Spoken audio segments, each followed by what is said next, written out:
Təxminən 300 kvadrat metrə yaxın ərazisidir. Yəni 300 kvadrat metrə yaxın ərazidən çıxan kəsinti budur. Amma biz bura kvadrat məhsullar istifadə etsək, bəzi mansarlar olur ki, standart formada yığılıb, amma biz onlara köpük izolyasiya istifadə etmişik. Niyə? Salam hörmətli YouTube kanalımızın izləyiciləri, hazırda qrupumuz tərəfindən mansardan izolyasiya işləri icra olunur. Bu mənzildə digər mənzillərimizdən fərqli olaraq hazırda daş yundan istifadə olunur, mineral yundan istifadə olunur. Gözəl səliqəli formada qəşəng işlənir.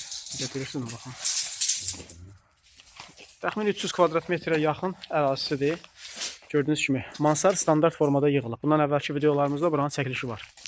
Yükləmişik. Standart formada yığılan mansardlara akustikasını və isti soyuğunu nəzərə alaraq ən yaxşı nəticə verən məhz poliuretan yox, məhz mineral və daş yunlarıdır. Bəzi mansarlar olur ki, standart formada yığılıb, amma biz onlara köpük izolyasiya istifadə etmişik. Niyə? Səbəb bundan ibarətdir ki, orada membran qatı azdır və yaxud da ki, ərazinin rütubəti, nəmişliyi daha çox olduğu üçün biz məhz olaraq poliuretan izolyasiya tətbiq edirik. Ona görə də bəzən biz ərazilərə gedib baxış keçirdikdə sonra müəyyən edirik ki, bura hansı məhsulu istifadə etsək daha yaxşı olar. Yaxşı yox, daha yaxşı olar.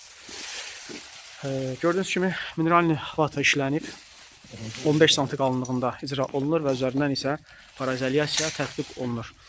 Burada kənarlarda boşluqlar var idi. İzolyasiyadan öncə o boşluqlar tərəfimizdən poliuretan izolyasiya məhsulu ilə bağlandı. Kənarlar bağlandı. Bundan sonra isə mineralni vata aralarına işləndi 15 sm qalınlığında və sonra nə oldu? İndi isə parazolyasiya üzərindən işlənir. Bu da buxar izolyasiyasıdır ki, evdə nəmişlikdən və yaxud da ki, evdə olan buxarlanma heç bir halda gördüyünüz kimi yuxarıdakı məhsula heç bir ziyan vurmasın. Və belə olan halda məhsulun da istismar müddəti çox olur. Diqqət edirsiniz, rulon formasında olan məhsullardan çıxan kəsintilərdir. Yəni 300 kvadrat metrə yaxın ərazidən çıxan kəsinti budur. Amma biz bura kvadrat məhsullar istifadə etsəydik, təsəvvür edin ki, burada bax buradan bura qədər ortaq bütöv kəsinti məhsulları qalardı.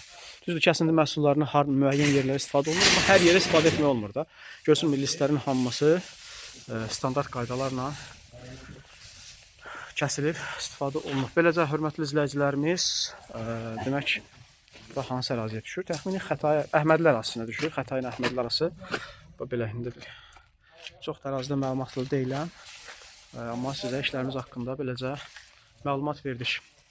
İzolyasiya məhsullarımız və işlərimiz haqqında yaxından tanış olmaq üçün 111 İzolyasiya qrup mağazamıza yaxınlaşa bilərsiniz. Ünvanımız Abşeron Ticarət Mərkəzi, sıra 1, korpus 2, mağaza 15.